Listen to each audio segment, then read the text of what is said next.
አባ አለው አንዱ ሄዶ አቤት በዚህ ገዳም ምን ስታደርጉ ነው ቀኑን ሙሉ የምትውሉት? ስንወድቅ ስንነሳ ነው የምንውለው። ማለት ምን ማለት ነው? ጠዋት ተስተካከል እንላለን፣ ከሰዓት ምን እናደርጋለን?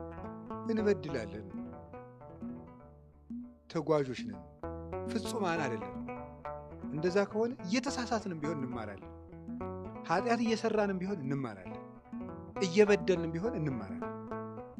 ከዛ አንድ ቀን እናፈራለን። እኛ ፍሬ ለቃሚዎች አይደለም። የሚያስጨንቀን ነገር የለም። ዘሩን እናዳፍን። ኮትኩቶ ለፍሬ የሚያበቃው ደግሞ መንፈስ ቅዱስ ነው። አንደኛ ቆሮንቶስ ምዕራፍ 1 ላይ ሲናገር ጳውሎስ ተከለ፣ አጵሎስ አጠጣ፣ ማን አሳደገ ነው የሚለው? እግዚአብሔር አሳደገ። የተማርነውን ዘር ማሳደግ የእግዚአብሔር ድርሻ እንጂ የኛ አይደለም።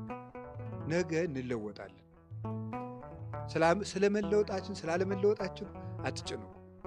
ዝም ብላችሁ ተማሩ። አታስቡ አላልኩም፣ አትጨነቁ ነው ያለው። ተማሩ። ስትማሩ ቆይታችሁ መሄዳችሁ አሁን ኃጢአት ስትሰሩ ትችላላችሁ። ቢቻል አትስሩ፣ አንስራ።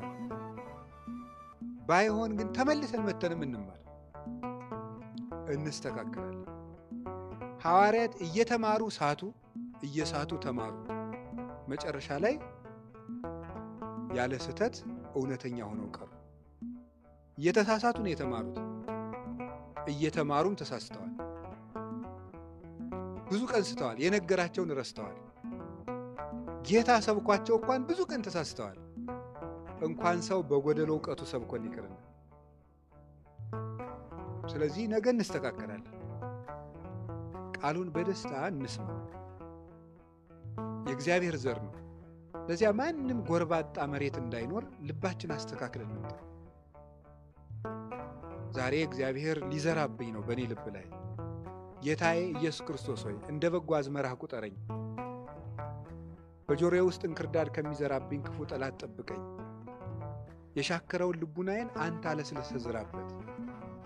በመስቀልህ ርፍነትም ልቡናዬን ረሰው ብለን እንጸልይ። ቃሉ ብርቱ ነው። ቃለ እግዚአብሔር ይመትር ነደ እሳት፣ ቃለ እግዚአብሔር ያድለቀልቁ ለገዳም። የእግዚአብሔር ቃል በረሃውን ያነዋውጠዋል።